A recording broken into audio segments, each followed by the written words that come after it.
அந்த 2 வார்த்தைகளுக்கு இப்படிப்பட்ட ஒரு பலமா? அந்த அற்புதத்தை கேளுங்க. ஒரு டாக்டர் ஒரு பேஷண்ட் பிழைச்சிப்பார்னு சொல்லிட்டாருன்னா அவன் கண்டிப்பா பிழைச்சிப்பான். ஆனா இந்த கேஸ் தேராதுன்னு அவர் சொல்லிட்டாருன்னா அவன் கண்டிப்பா போய் சேர்ந்துடுவான். இது ஒரு முறை அல்ல, 2 முறை அல்ல, 100 முறைக்கு மேல அவர் சொன்னது பலிச்சிருக்கு. அதனால அவர் ஒரு நல்ல வாக்கு சொல்ல மாட்டாரான்னு அந்த ஏரியால இருக்கிறவங்க எல்லாம் ஏங்குவாங்க.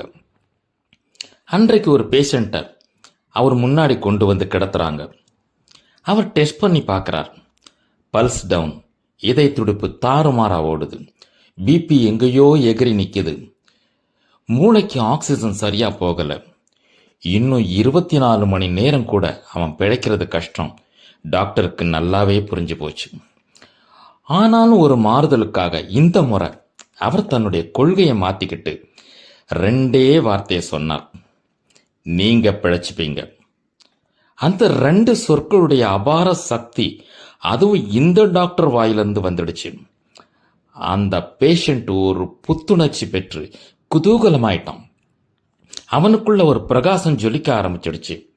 முதல் முறையா டாக்டர் தன்னுடைய கொள்கையை மாத்திக்கிட்டு பாசிட்டிவான வார்த்தைகளை பொழிஞ்சிருக்கிறார். அவ்வளவுதான், உண்மையிலேயே அவன் பிழைச்சுக்கிட்டான். ஏன்னா அவன் உறுதியா நம்பினான், இவர் சொன்னா நாம பிழைச்சிப்போம்னு.